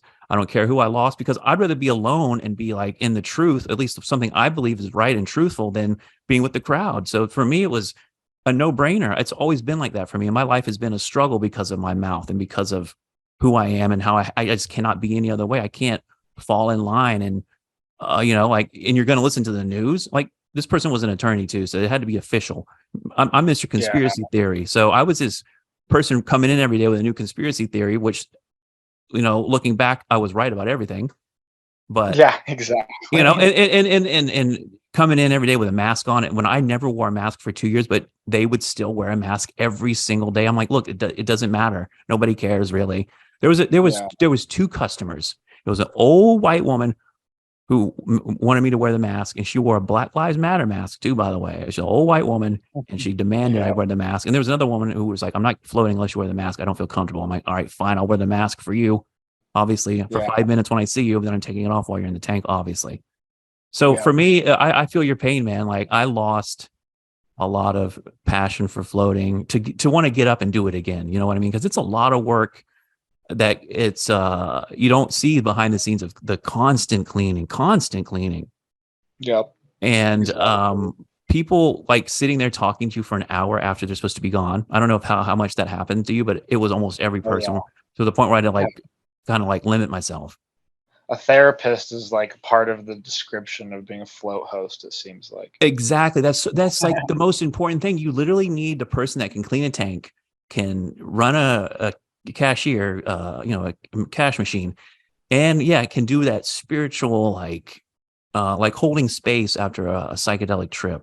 Somebody that can hold space for other people. Basically, if you want to run a float center, you need to have unconditional love for all people. In which at the end became my point where I'm like, I don't care anymore, because these people are so brain dead and so stupid. I don't feel like fighting this battle. Nobody cares. Everybody's against me. So you know what? You guys can have it. Fine. I'm not getting paid anything anyway. I'll go do my own thing. So it's interesting that COVID was the turning point for you as well, because that's really, for me, like for you, it was the turning point with your relationship with your partner, and then for me, it was kind of like the turning point with my relationship with my clientele as a whole as well. Oh yeah, I mean, there was a huge difference in the float universe prior to 2020, and then after. And I didn't want it to be that way, but I'm like, in the beginning, I'm like, okay, this will just go away after like 2 weeks. But then just like you, I'm like, oh no, this is a real psyop and they're going for it. I go, this could be the one, right? Initially, I was like, I said this is another bird flu and it'll be done in 2 weeks, and boy was I wrong. Unbelievable, the stupidity levels. And I think now that people are vaccinated, and it's even worse, right? They were traumatized from this thing. Some people took a vaccine, which I think took down their IQ levels, unfortunately. I don't know, man. It just seems like it's zombie land a lot. And zombies don't want to float too. That was the other thing. It's like, okay, like nobody wants to float anymore because they're scared of COVID, because they're a moron, because it's just the flu, or they don't know what floating is, or this place, the facility. I don't know about your situation, but this place isn't in the best spot. You know what I mean? Like it's a marginal neighborhood, and it's also in a shed. So it's like not the best facility, but it had a lot of charm. Yeah, exactly. Mine's the same. It's like hole in the wall, like older building. I'm kind of tucked away in a dark corner of the building. But once you were in there, it had a lot of charm and it was cozy. But it's like we're making things work, and it already takes work to get people into those places and to have a good experience. And then when you're working against like a whole system that's creating zombies, it just becomes disinteresting. It's hard. It's very hard because it's so much work. For people who are just going to leave a bad review, you're barely going to make any money. I don't know. Did you get rich doing this for 8 years? I didn't. No, definitely not. I got to live a fun lifestyle. And exactly. a lot, but that's about it. For me, it was like a magic carpet ride. It's like, you know what? Like I've always tried to prove to people you can do a lot in life with nothing. Like God can take care of you. You can have cool experiences as long as you're a good person and do your due when it's time to give up your magic trick for free. Yep. Like, so I always try to extend that to other people, but floating though, it's changed my life. It's a super important part of it still. So do you feel the same way? Like, is floating still an important part of your life? Yeah, absolutely. And I think that's what, for me, that's what's made me less interested in it now. And like, I know I'll always have floating in my life in one way or another, but it's made me less interested in running the float spa at this point in my life just because of the other people and their reaction to it. And it's almost like it's frustrating when you're someone like me or you who has this intense appreciation for it. And it seems like after the shift and the vaccinations and everything, people just don't appreciate it for what it is. And that becomes really frustrating as the host, trying to get these people interested in something when it seems like something's been cut off within them where it doesn't click with them anymore. Well, I think also try and connect that bridge. well, I think polarization is a big part of it. Yeah, you know, definitely. like, but before we could all meet in the middle as friends, but now it's like we're on a team. I'm not on a team really, but I'm not on the idiot team, that's for sure. So if we have to go that way, then I'm definitely not on the idiot team. But Yep. but from 2019 and prior to that, it was a whole different world of people just got along differently. You know, things weren't pushed in the media as much as they were now. To like almost Exactly. like extreme levels of divisiveness. But another thing I wanted to talk about was, you know, the breakdown, the end, the like breaking it down. It's a hard decision, or is it an easy decision at this point? You know, what did you do? Where did the tanks go? Like, what happened to the space? Let's hear the end of the story. Yeah, so it was really hard decision for me. I've basically been paying my rent in that space all through COVID, and like I said, I haven't made a profit really since One thing I want to ask you, by the way, and we thought about this too during the initial part of COVID and the money and all this was they decided to take a PPP loan. Okay. I said, no, I said, let's stay open. I fought it. I was real in a fight, but I said, you know what? You're going to be that way. You want to take the money. You're going to be the money person. Cause that was the one thing they did was the money side of things. It's like, okay, fine. I'll do creative. I'll clean the tanks. I'll kiss people's asses. I'll do all this other stuff. Just pay the bills, you know? And if you want to if you know better than me, PPP is the way to go. I didn't know at that point, you know, what PPP really was, which was a bribe to shut down. Yep. Exactly. You know, so you didn't take that, did you? You just kept trucking along. No, we just kept. I don't think I was eligible for it because I had a felony when I was a kid for some pot stuff. Yeah.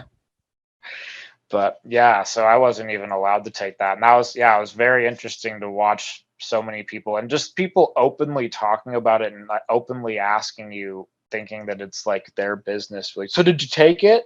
Why haven't you taken it? And stuff like that. It's like, we shouldn't even be discussing this. No, not at all. So it's ending. You're deciding the walls are collapsing. What's the end like? Yeah, so basically I had been paying rent, tried to staff it. I've had the float spa for sale for about a year now, and I've kind of been advertising it like I'm open to selling the whole business to someone, or I'm open to partnering with someone, like even if you don't have the money to buy the business, if you want to come like run the tank and run the center, I'll like figure out some ownership for you or whatever. Because basically during COVID, when that became so slow, I started doing some handyman stuff because I wasn't making any money off of my float spa anymore. And now my handyman business is like killing it and making great money. And that's something that's totally thrived during COVID with all the moving around people are doing and building. And I was going to ask you, by the way, you have to be, okay, so this is the third element of my story, which is a hidden partner, right? My business partner married her, her husband was a fabricator and a Mr. Fix Anything. And without him, that was the third wheel there that was very important. That would have cost money, obviously, to have somebody do all the things that he did, but we wouldn't have been able to done half the things we did without him. So that's why I'm thinking, like, you must be a pretty handy guy to have to install a float tank, to fix all the things that break, to fabricate, to, you know what I mean? So And also, one thing I don't know, you never talked about this, and I don't even know if you still offer it. But I was looking at your float or your business, and it's like custom float tank fabrication. Do you still do that? Yeah, that's something I still do. I've made some float tanks for some friends of mine, and I've put a float tank in someone's house before in like a residential setup, and I've done some cool stuff like that. So for people that do want to do like a custom float tank in a spa or anything, that's something that I do. But yeah, it's an intro. That's kind of how I got into my handyman stuff. Is I had a few people like my tank so much they requested for me to build them the same tank. And then I started realizing that I think I can make more money off of doing fabrication and construction type of work anyway. And since COVID was kind of keeping my float spa really slow, I shifted in that direction.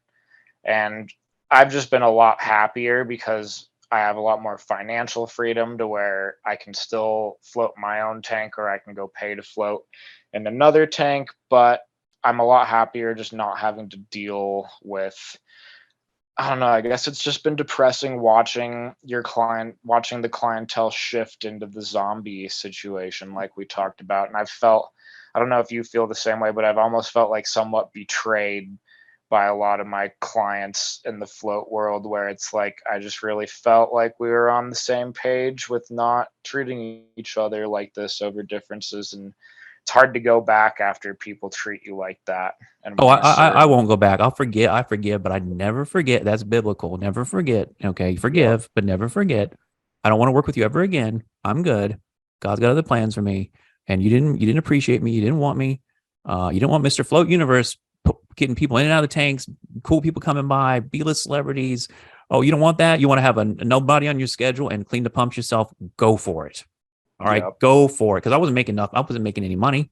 I was doing it Yeah. for the passion. I mean, I was making a little bit of money, but I was doing it for the passion. And there's 1,000 things I could have done in those 2 years that I could have made way more money. Yep. I should have dipped out in 2020, but I hung on for another year. I should have dipped out then. But it's okay. I'm happy where I'm at now. I'm out there going to float centers making videos. But back to you. So did the tank come with you home or did you sell it? So I ended up bringing it home, and I think I'm hoping right now, it's been bad news in my head ever since. But basically, while my business was for sale, my landlord recently approached me and wanted me to renew my lease with her, which isn't up until August, but I think she's trying to plan ahead. And I let her know that I'm trying to sell the float business, and if it doesn't sell by that time, I'm probably not going to renew the lease, and I'm going to be trying to move the float tank. And my landlord's kind of an interesting lady, and she basically really freaked out and told me that she's like not okay with me selling the tank to someone else, and she basically kicked me out of the building. So that made selling the tank a lot more difficult because, like we talked about, the space that it was in is the hardest thing to find, and the space I had was so ideal and low cost. That's like a big selling point for that business. So I ended up taking the tank down, and right now it's in parts. Basically, it's a kit, so it can be put back together, but it's at my house. And I'm hoping that I can come up with some kind of plan for it or sell it, but I still have it, and I'm bouncing ideas around. I'm hoping, I don't know. I'm hoping maybe I can end up keeping it and setting it up somewhere, but I'm not really sure what it's going to end up doing at this point. So you got kicked out of there, so you're not in there at all anymore. Nope. Yeah, I got it all moved out, and I was gonna I'm say I'll still come up paying there. rent. I'll come up there and help you out.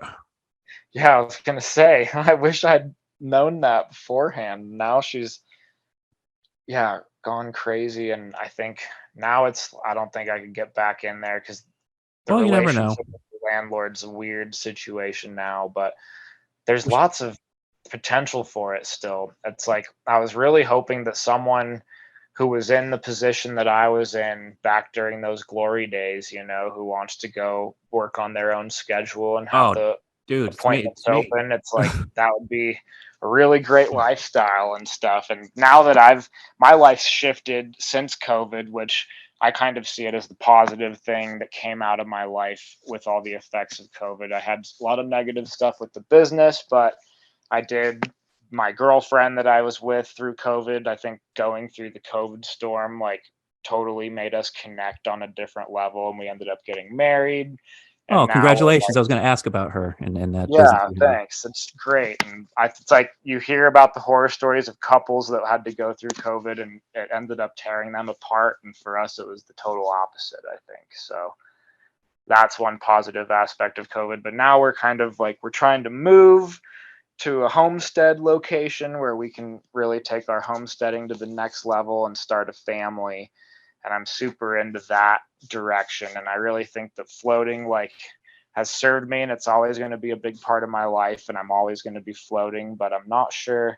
I mean, the most ideal situation would be that I keep this tank and maybe we can move somewhere where I can have it in a house again one day and have friends float or something, but we'll get to see what happens. Luckily, I think I'm always close to Boise, and there's float spa in Twin Falls now, which is an hour away from where I live, and there's lots of options now, so it's easier for me to get around and float and not have to deal with the stress of owning and running the center. So I'm not really sure which direction it'll take me. I might keep the tank or I might sell it, but we'll see.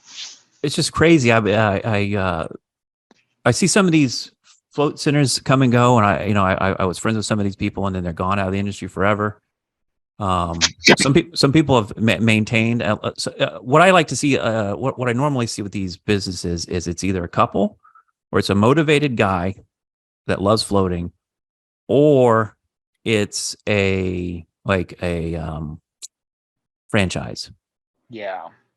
But I like the way we had it and the way you have it. I like that one, a hardcore person who's into it, sets the space, knows exactly what it is. Like kind of like Crash, rest in peace. I think he passed away a couple months ago at Float Lab.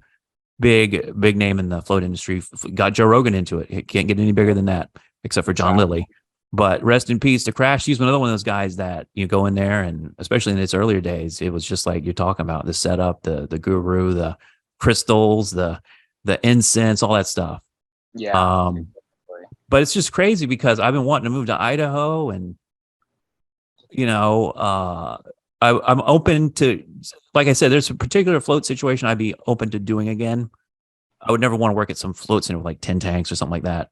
Yeah. Where it's just like commercial, flip over, and it's like a spa, which is it's that's great. It's its own thing, right? For sure. You can get 20 minutes in a tank, you'll get great physical benefits. People wanted to do like a half hour. I'm like, no, we're not doing that. I go, you need the full hour. But honestly, you could get like early mornings when I couldn't get the full float in 30 minutes. I'm like, oh, that's amazing. Yeah, it still helps. And if you're trained for it, there's a difference when you're an experienced floater hopping in. That's true. That's true. Hopping in for their first time. That's a good point. I call it a groove, right? You over time get a deeper and deeper groove that gets easier to sink in, where I'm in a minute and I'm gone. Whereas somebody can be in there an hour and they're just like, well, what's going on here? Like I'm enjoying it sort of, but I can't quite get in that space. Yeah, exactly. Well, we'll have to chat. You'll have to look around at Idaho and yeah. Well, like if that woman comes back to you, float tank going. that's what I'm saying. If something comes up where you see an opportunity to put that float tank back in action, you want somebody to just like, gun it like you did for a couple of years, just one guy, 5 a.m. till 10 a.m. And here, another question, overnight floats. You seem like kind of the place that you do an overnight float. We did overnight floats a lot. I did quite a bit of them.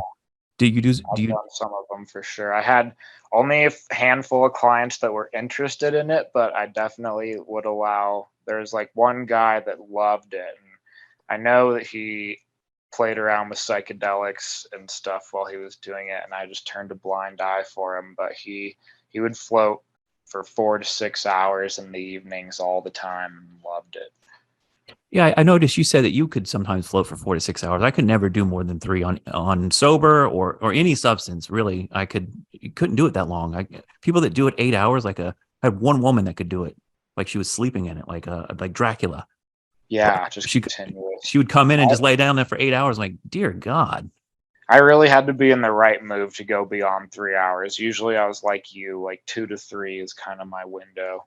Mm-hmm. Yeah, that's like the whole thing with John Lilly. Like you have to do like hardcore drugs in the tank to be in there for hours on end.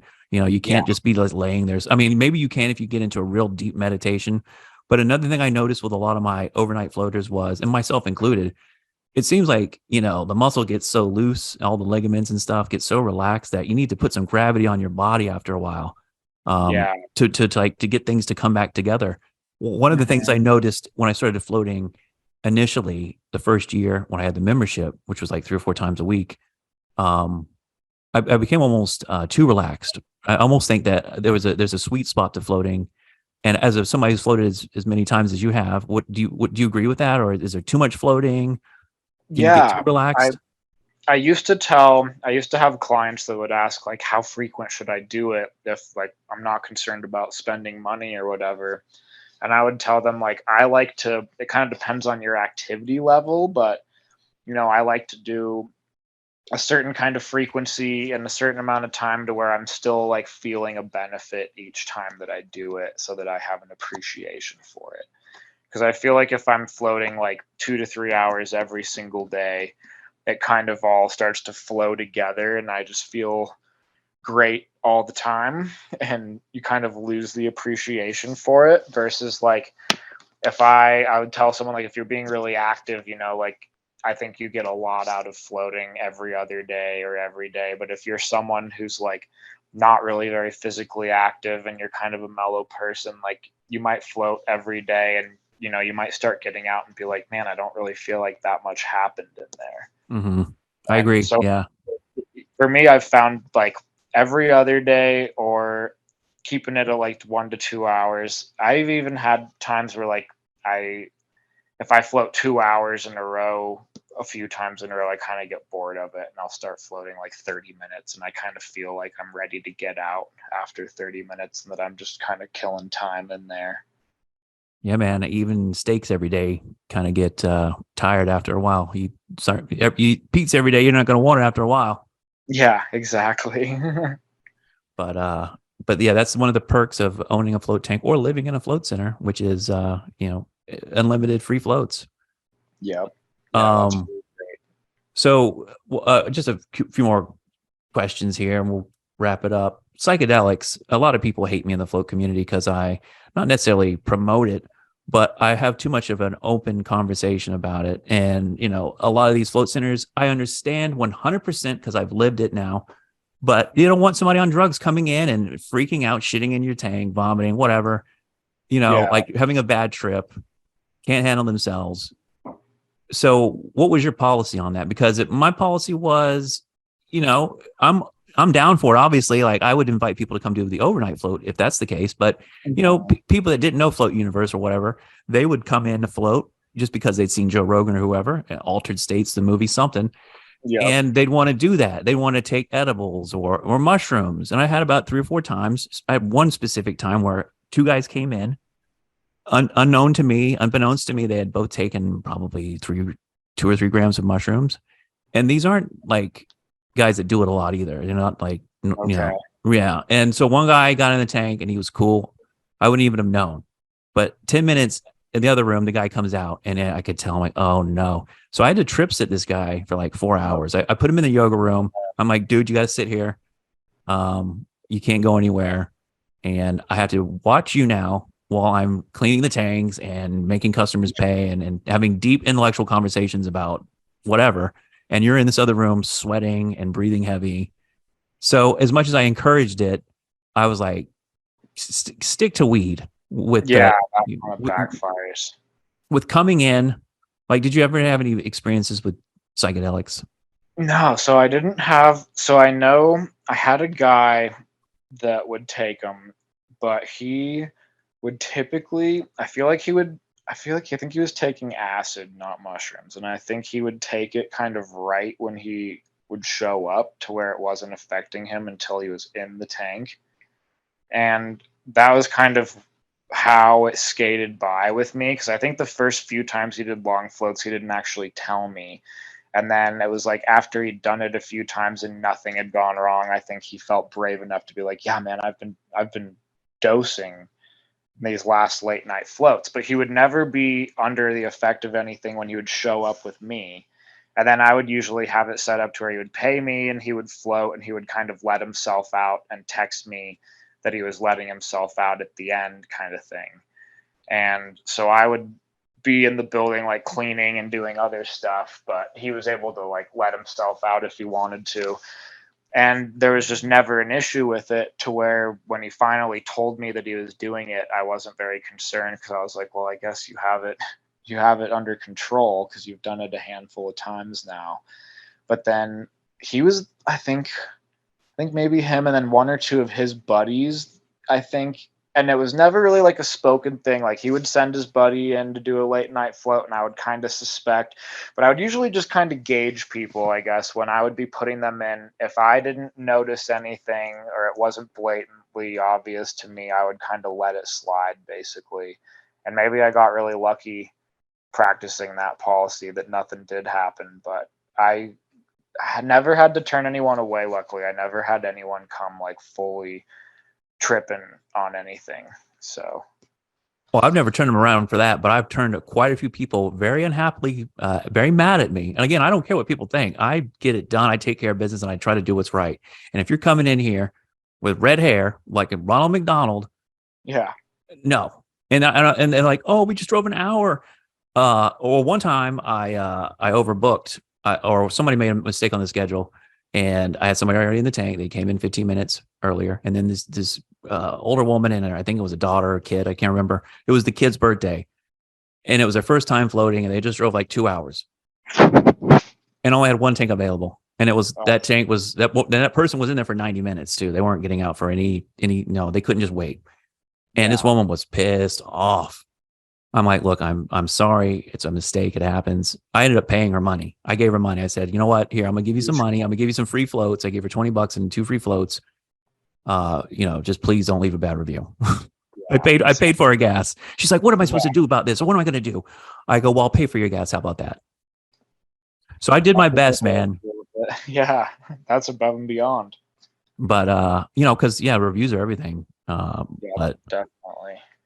Yeah, I kind of got lucky navigating that. I think I kind of gauged people based on how they acted when they would come in. And then luckily I had a pretty small group of people, and I think they were pretty experienced at it, to where that was the other thing, is because of who it was, I had a hunch kind of, but I was like, I think they like can navigate this actually.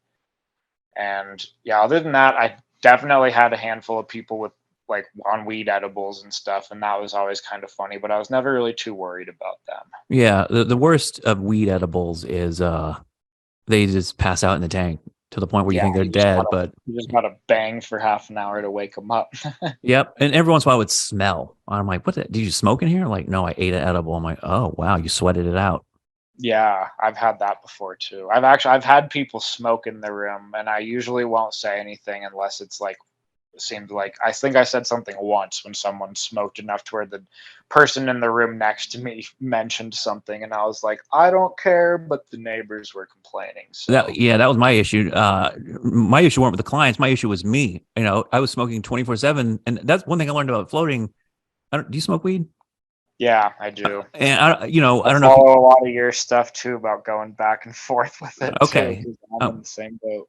So I don't know if you've ever noticed with floating, but I'll smoke at 6 o'clock in the morning, 10, 11. By noon, I'm blown out. I'm just like tired, that tired weed, blown out feeling. Yeah. You get in the tank, and it's like the game starts over again. You don't get the tolerance back, but you don't feel fatigued. It's like an adrenaline boost. Like smoking weed, doing psychedelics destroys your adrenaline. You're just constantly releasing it. And so for me, I would have this fatigue of just weed smoking fatigue, but I would I would have a floater for a few hours. I'm like, oh, I'll jump in for a half hour, 40 minutes. I'll feel amazing. And so just for that, like just getting trashed on weed, it would help. And one time before I worked at the float center, I was just floating as a client. I had just really wrecked myself on MDMA one night. Just took way too much. And my brain couldn't even put together basic sentences. It was like really bad. And I called the guy up that owned the float center at the time. I'm like, just really trying to put together what I'm trying to say. I'm like really sounding bad. And he understood, and we were able to get a time. And I floated for an hour and a half. I talked better than I ever talked coming out of that float. So it really can do amazing things. And yeah, can you hear me? muted for just half a second or something. Now I can hear you. Okay. Well, Sorry, repeat the last sentence you said. what was I talking about? You were just talking about you were talking to you were working or no you were floating at this float center, but you weren't working there yet, and you were talking to the owner, and you were frazzled. Yeah. Oh, yeah. I just wanted to And I say, think it yeah. was helping your weed Oh, yeah. So if you didn't hear that, function. yeah, I blasted myself out on MDMA, destroyed myself Yeah, one night. right. I came back, floated, never been better. So that's why I wanted to thank you, man, because it's a thankless job a lot of times. It's a hard job. Like, it's not, but it's also like 20, 30 minutes of like heavy work, sweating, cleaning, talking, and then an hour, hour and a half of nothing. Yeah, So it's a weird job. It's it's an important job, I feel, and I'm 8 years, man. Like, that's longer than I've been at, and so cheers to you. 8 years running a float center. Maybe we'll get something going. Who knows? Like, maybe it yeah. doesn't sound like to me like the door's been fully closed to 5B. Me either. I feel like there's a part of me that's like it's just kind of going into hibernation for a little while, and there's some kind of shift that's going to happen, and it'll come back out and resurface. But yeah, I'm not sure what that shift's going to be, but to me too, I don't floating's definitely not over in my life. I know I'm going to be involved in some kind of float business or situation again at some point. I mean, especially you can build them too. Like, that's a huge part of, like I said, the startup cost is, it's like a woman and a couple with money. It's like, okay, well, I can't do anything, but I can buy everybody that can build and fabricate. I don't need to be having. You don't need skill when you have money, but you don't Yeah, need money when exactly. you have skill, at Yep. least as much. So Mhm. that's how we were running before. Just like, I had all the skills, and you could pay me one amount of money for 5 people, and it was great too. So it's rare that I have a peer in this world of floating and psychedelics and float ownership and putting people in these things. It's a very small world. And even in that small world, we have this division now of Yep. politics and, oh, you wore the mask and you tried to make me wear the mask, or Yeah. you didn't take the vaccine, you're killing everybody, shit like that for 2 years. So I'm grateful to be able to talk to you and to, be a part of this story here with your float center, because I've watched it on Instagram now for, I guess, 8 years, because I've been on Instagram since 2014. So you were on there 2015, I guess, with your 5B. Yeah. And I guess you're doing great with your other 5B business. Now tell me about Yeah. the food business as we ended here, as we wrap it up.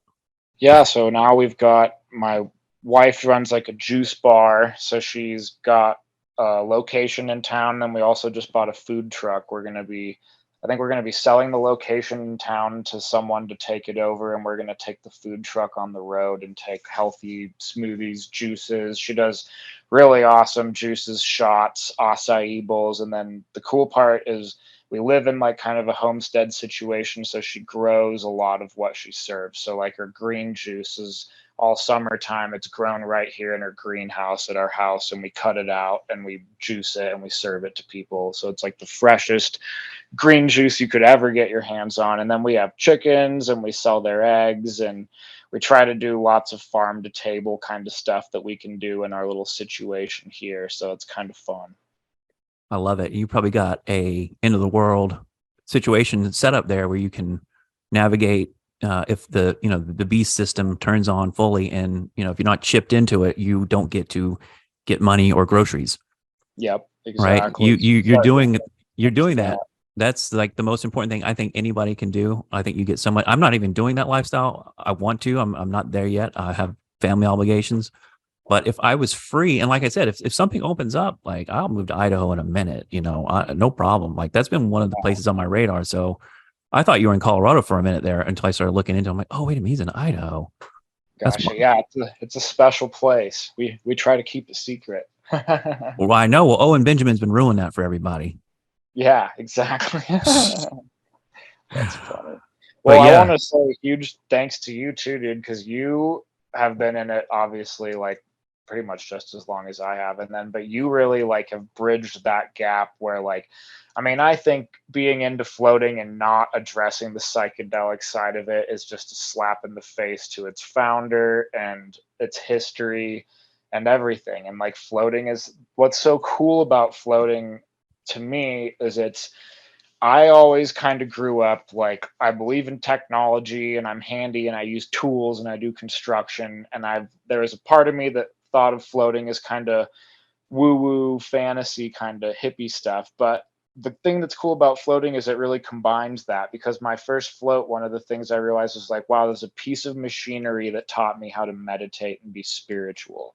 And it's like you get to bridge technology with spiritualism, and that's so cool. So like the I fact agree. that Yeah. yeah, and the fact that you can, it's like that's a big part of it. And then, you know, obviously the inventor was into psychedelics, and the effects of floating have so many similarities with psychedelic effects. So, like you just have to be open to exploring those conversations and just those topics. And the fact that you've been so transparent about it, you've like opened those doors up to me and stuff, because I think in the past I've actually thought about you where it's like I was probably in a situation where if someone's doing a late night float and I had suspicion they might be on something, and because people like you exist, I kind of would have this gut instinct that's like, yeah, well, I feel like this is kind of just part of the industry, and I'm just gonna like, as long as they're not causing an issue, I want to let this person have their experience. And like it's I think it's important for floating to have that kind of influence, to be open and receptive, because that's how you get the most people into floating and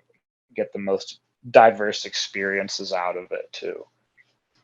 Yeah, man. I bet you got some stories to tell. 8 years. I got 2 years of stories, and there's some wild ones. So I can only imagine if we had more time to talk. I could go another hour, to be honest with you, but I think we're getting close to 2 hours. So that's pretty good Sure. for a Yeah, maybe podcast. we'll do another one day. Definitely. I mean, I might be up there with you doing it. Who knows? But 5B foods, 5B flotation. Parker Morris can't lose. I don't know if you ever heard Parker Lewis can't lose, the TV show. You ever heard that before? Parker. I have not. Oh, you're too young for Parker Lewis. That's like a early '90s Okay, gotcha. TV Just show. It was kind of like Ferris Bueller in the '90s. Okay, gotcha. Like this cool kid that just can't do anything wrong, and he's cool, and he's always getting away with shit, and he's a cool kid. Yeah. Well, I need to embody that. Well, you know, with a name like Parker too, like I don't know too many people named Parker, but when I do find people named Parker, they seem to be like affable guys. Like they're chill, they got a sense of humor. They're some of them can be a little effeminate, but most of them are very manly. The name Parker. So I've always had there's certain names I don't like because I have a bad association with a person, or I just think like that's a cool name. So sure. I think you got a cool name. I'm not just saying that because you can go back and listen to other podcasts. I never say that ever. Well, I appreciate it. What does Parker mean? Does it have a meaning? I've never looked into it. Let's look it up right now. Let's take a look. Let's look it up. I'm curious. Probably means guy that parks a car or something. No, I'm just kidding. Yeah, right. We're gonna get something. Is an English language unisex given name of Old English origin, meaning park keeper. Huh. So yeah, it's an Old English occupational surname. So your first name is a surname from Old English for people who would keep the parks. Well, I like that. I like that too. A lot of time outside and in nature, so maybe there's some correlation there. That's kind of what you're doing, yeah. Cool, man. Well, anything you want to promote? Any last words? It's on you. No, not really. I guess my only thing I don't want this to be like a pessimistic podcast for anyone out there who's thinking of starting a float spa right now. It's like what we lived through has made it hard, and watching the shift that happened and stuff. But if anyone's out there and you are fired up to start up a float center, it's a really rewarding job, and it's a pretty awesome industry to be a part of. And don't let any of what we're talking about and the shift that's gone on lately affect your decision, because you'll find joy in it. And it's all just about cultivating your relationship with your floaters and kind of seeing what you end up with. So I love that. I'm really glad we had this interview. It was like came out of nowhere because I saw you on Instagram the other day. Like, oh, the business is done. We're locking up here. The tank is out, or whatever you said. Like, I'm like, whoa. I'm like, this guy's given up. This guy's been in it a long time. I'm like, there's no way. Let me reach Yeah, out to this guy. And like, well, oh, crazy. But for you sure. couldn't have said it better. And I really want to reiterate that. Like, I didn't make any money at all. I actually lost money because I'm an artist and I put money into projects and they're never for money. It's just because I enjoy it. I'm an artist at the Yeah, truest level. You know, I'm a person of principle. That's really important to me. And that's why I had a lot of bad taste in my mouth with that float stuff towards the end. But it totally was worth it. It changed me. It taught me so much about just judging people. You yeah, know, like for example, I want to like help people out. Like if you look poor, I'm like, you know, I'll give you a discount on this float, $20 today. Don't forget about it. But yeah, what I learned is a lot of poor ass looking people. I would say, okay, I'm going to give you a discount today, and then the guy comes out with a wad of money, you know, yeah, couple stacks of hundreds in his pocket. I'm like, oh man, you could have afforded it. You just, you know, so you yeah, just learn about judgment, good or bad. You learn about serving people, right? And it's well worth. I feel like I went to school. I got a training in empathy and compassion and serving other people and not doing it for money, not even doing it for the glory. I got no glory out of it except for, like I said, being this gatekeeper of this experience. exactly. And That's a great way to put it. that's the most important thing about it, though, is like the gatekeeper of the experience is like, if the gatekeeper is saying, no, you know what, you're going to drown, you're going to get salt in your eyes, it's going to be a nightmare, you're going to get claustrophobic immediately. That's not, you know, a great gatekeeper, obviously. So I appreciate you. I feel like the float chooses us. I feel like anything in life, and the float has chosen us specifically. And I don't think it's done with you, because there's a lot of people I could be talking to, and I just think our energies match, and I like that. I'm very happy with that. And you've been a fantastic guest for me. I don't know what the people are listening to, or the float people probably like it. I always am beating myself that, like, what's her name? Perry. She died last year. I didn't get to talk to her, but the Glenn or whatever, he's the husband's still alive. Yeah, You know, I feel like I'm failing in a way. Like I'm not talking to certain people that I should be. I'm not talking about floating enough. So I thank you from the bottom of my heart, where I can sit here and get some stuff off of my chest and have something that I can, you know, have someone I can identify with that's gone through it more and went through it solo. You know, that's impressive, man. Because I know, and again, I like what you said. We're not trying to discourage people. If you want to make money, though, don't do this. Okay, I'm just going to warn you right now. If you're in it for money, don't do it. yeah, But if you're in it for anything else, spiritual insight, having a float center, helping other people, learning things about yourself and the nature of reality and just all those things we talked about, go for it. And the universe will reward you because you survived 8 years with one tank. yeah, That's unbelievable. That's unheard of. Because I honestly, I thought about it. I'm like, I could just start up a little float tank myself here, one little tank, charge $80 a session. And if you know what, if I only get one person that pays it that day, that pays the rent for the day. But I'm like, there's no way. There's no way. But you did it. So that inspires me. Even if we don't meet up in Idaho or whatever, you've re-inspired me to know that it can be done and you can have fun with it. And I appreciate it so much. Well, thanks a bunch for saying all that. Thanks for having me on. It's been a super fun conversation. Well, that's the thing too, man. I wanted to, somebody that's done this for 8 years, like who better to talk to, right? That's been in the trenches of this industry for 8 years and get your exit interview, right? You know, like, you know, I there's so many more questions, and we'll bring you back For because sure. there's just so much. And the thing is too, here's the other thing. Me being out of the float center is better because now I can talk about these things. Now I can talk about the guy jerking off in the tank. Now I can talk Yeah. about the potential downsides of floating. Whereas before it was like, oh no, everything's 100% great. It's awesome. Nothing ever goes wrong. And it's Yeah. super, you know what I mean? Like, no, I don't have to be the salesman anymore. I can say, you know, this. Whereas if I interviewed somebody who's currently running a float center, I'm not going to get a straight shot. I'm not going to get as straight of an answer. Whereas you're kind of out of it, you know, I appreciate that too. That was another reason I'm like, oh, this guy's got a gold mine of stories and information. And yeah, and honest too. Like that's what I crave is honesty, honest answers, honest conversation. Like I'm not bullshitting. I don't care. You know, what do I got to lose? So I appreciate that, Parker. Parker Morris. Thanks a bunch, Float. It's been great. Thank you very much. You can check him out and his wife, by the way, on what is it, 5bfoods.com. Now I can't get any of that. That's just local, isn't it?